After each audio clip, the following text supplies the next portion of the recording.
মইনাবাৰী গ্ৰাম্য চিকিৎসালয়ত চলি থকা দুৰ্নীতি আৰু দালালিৰ বিৰুদ্ধে প্ৰতিবাদ।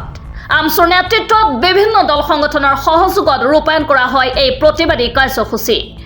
চিকিৎসক ডাক্তৰ আব্দুল ছালামৰ বিৰুদ্ধে ফাদিল হৈছে ডিগ্ৰী বিতৰ্কৰ আন এক অধ্যায়।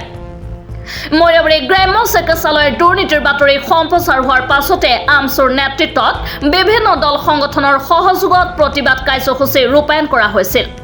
এই প্ৰতিবাদৰ পাছতে ওলাই পৰিল বিতৰ্কিত ভাৰপ্ৰাপ্ত চিকিৎসক আব্দুল ছালামৰ আন এক কুকৃতি।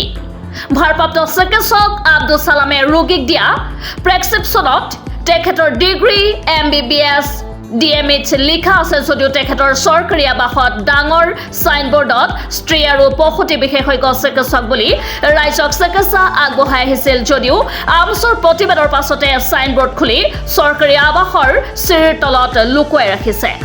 ইমান দিনে মইনাবাৰী অঞ্চলৰ ৰাইজক স্ত্ৰী আৰু প্ৰসূতি বিশেষজ্ঞ চিকিৎসক বুলি পৰিচয় দি চিকিৎসা কৰি আছিল যদিও সমগ্ৰ ঘটনা আমছুৱে পোহৰলৈ অনাত অঞ্চলৰ ৰাইজে হতবাক হৈ পৰিছে। মইনাবাৰী গ্ৰাম্য চিকিৎসালয়ৰ দুৰ্নীতিৰ বিৰুদ্ধে আমছুৱে প্ৰতিবাদ সাব্যস্ত কৰাৰ লগতে 21টা দাবী সম্বলিত এখন স্মাৰক পত্ৰ প্ৰেৰণ কৰিছিল যদিও আজিলৈকে বিভাগৰ ফালৰ পৰা কোনো ব্যৱস্থা নোলোৱাত আমছুৰ মৰিগাঁও জিলাৰ সভাপতি আছাদুল ইছলামে দুখ প্ৰকাশ কৰাৰ লগতে বৃহত্তৰ মইনাবাৰী অঞ্চলৰ ৰাইজৰ স্বাৰ্থত অতি শীঘ্ৰেই ভাৰপ্ৰাপ্ত চিকিৎসক আব্দুল ছালামক বদলি কৰি মইনাবাৰী গ্ৰাম্য চিকিৎসালয়ৰ পৰিৱেশ ঘূৰাই অনাৰ বাবে বিভাগীয় কৰ্তৃপক্ষক দাবী জনায়। উল্লেখযোগ্য যে নিশা বিদ্যুৎ নাথাকিলে ৰোগীসকলক মম জ্বলাই আৰু মোবাইলৰ টৰ্চ জ্বলাই চিকিৎসা কৰাৰ দৃশ্য আজি দেখিবলৈ পোৱাত আমছুৱে অভিযোগ উত্থাপন কৰে যে বিভাগীয় কোনো বিষয়াৰ আশীৰ্বাদ থকাৰ বাবেই আব্দুল ছালামে কাকো কেৰেম নকৰাকৈ জেনেৰেটৰৰ তেল নভৰাকৈ অন্ধকাৰত আজিও চিকিৎসা কৰি আছে। দালাল ৰাজ বন্ধ কৰাৰ লগতে বিদ্যুৎ নথকা অৱস্থাত জেনেৰেটৰৰ ষ্টাৰ্ট দিয়া আৰু ভাৰপ্ৰাপ্ত চিকিৎসক আব্দুল ছালামক শীঘ্ৰেই বিভাগীয় কৰ্তৃপক্ষই বদলি কৰিলে আমছুৱে মৰিগাঁও জিলা আয়ুক্তৰ কাৰ্যালয় ঘেৰাও কৰি তীব্ৰ আন্দোলন গঢ়ি তোলাৰ হুংকাৰ প্ৰদান কৰে। আমি মইনাবাৰী CHCত আমি প্ৰতিবাদ কৰাৰ পিছতো আজিলৈকে এই হস্পিটেল অন্ধকাৰ জগতলৈ আছে, কিন্তু কোনো ধৰণৰ পৰিৱৰ্তন হোৱা নাই। আৰু বিতৰ্কিত যিজন স্বাস্থ্য বিষয়া আব্দুল ছালাম, তেওঁৰ নেম প্লেটত লিখিছিলে তেওঁ এজন গাইনলজিষ্ট, কিন্তু আমি জানিব পাৰিছোঁ তেওঁ এজন DMS MBBS।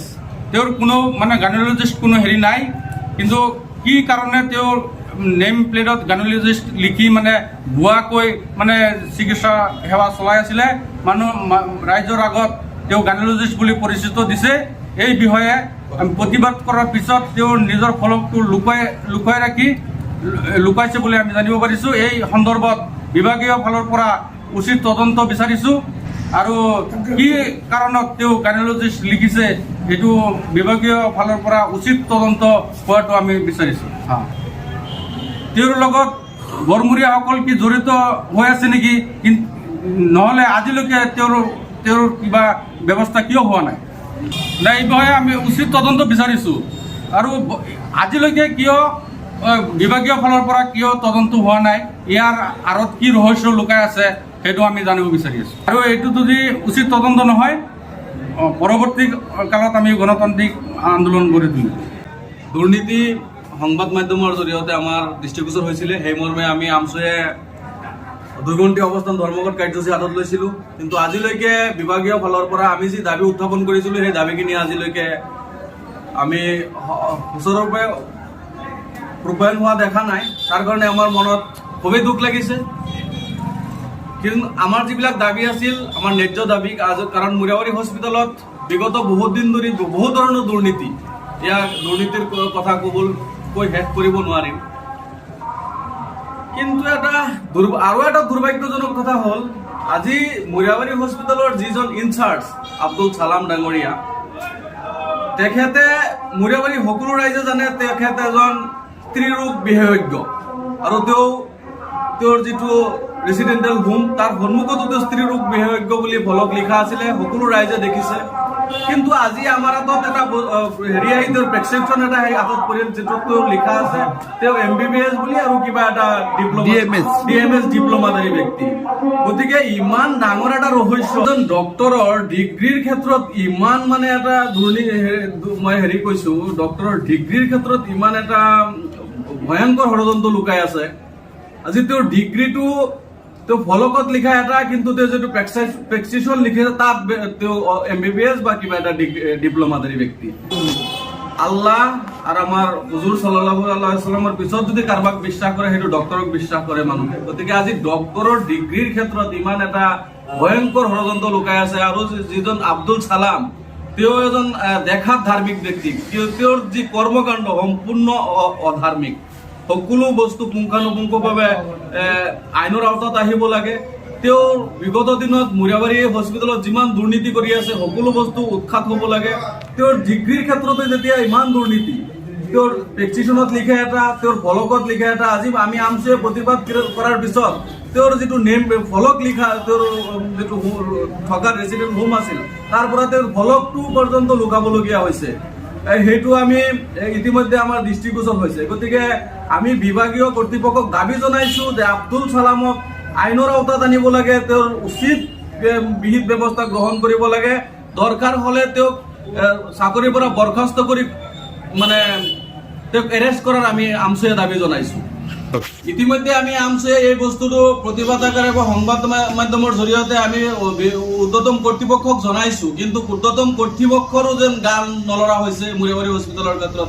গতিকে আমি এইটো এটা ৰাজনৈতিক গোন্ধ পাইছো যে ইয়াত কিবা ৰাজনৈতিক ষড়যন্ত্ৰ জড়িত হৈ আছে, আৰু বিভাগীয় ঊৰ্ধ্বতম কৰ্তৃপক্ষ ইয়াত জড়িত হোৱাৰ আমাৰ সন্দেহ হৈছে। নহ'লে ইমানখিনি দুৰ্নীতি আমি আমচুৱে সংবাদ মাধ্যমৰ জৰিয়তে বা আমি 21 আমি মেমৰেণ্ডামো ইতিমধ্যে বিভাগীয় কৰ্তৃপক্ষক তথা অসমৰ স্বাস্থ্যমন্ত্ৰী ডাঙৰীয়াক দিছো। তাৰ পিছতো কিয় ব্যৱস্থা গ্ৰহণ কৰা হোৱা নাই? নিশ্চয় ইয়াত বিভাগীয় কোনোবা কৰ্তৃপক্ষ জড়িত আছে, অন্যথা বিভাগীয় কৰ্তৃপক্ষই কোনো মধ্যস্থকাৰী ভুক্তভোগীয়ে তেওঁলোকক বিপদ পৰিচালিত কৰিছে। গতিকে আপোনালোকে এই ক্ষেত্ৰত অকণমান মানে সজাগ আৰু সচেতন হৈ নিৰপেক্ষভাৱে তদন্ত কৰক, সকলো বস্তু ওলাই পৰিব। অন্যথা যদি এই ডক্টৰৰ ক্ষেত্ৰত বা এই মুৰাবাৰী হস্পিটেলৰ পৰা দুৰ্নীতি আৰু দালাল যদি মুক্ত নহয়, আমি আমচুৱে ইয়াতকৈ আৰু যে আমি দুৰ্গন্তি অৱস্থান ধৰ্মঘট কাৰ্যসূচী দৰকাৰ হ'লে আমি মাননীয় মৰিগাঁও জিলা উপায়ুক্তৰ কাৰ্যালয়ৰ সন্মুখত আমি অৱস্থান ধৰ্মঘট কৰিম। কিন্তু ইয়াৰ পৰা দুৰ্নীতি, আব্দুল ছালামৰ বদলি তথা আব্দুল ছালামৰ ডিগ্ৰীৰ ক্ষেত্ৰত যি এটা প্ৰশ্ন আহি পৰিছে, যাৱতীয় তদন্ত বিচাৰি আমি মাননীয় উপায়ুক্ত মহোদয়ৰ কাৰ্যালয়ৰ সন্মুখে আমি ধৰ্ণা দিবলৈ বাধ্য হৈ যাম। মোৰাবাৰীৰ পৰা নছিৰুৰ ৰহমানৰ ৰিপৰ্ট, এনি লাইভ।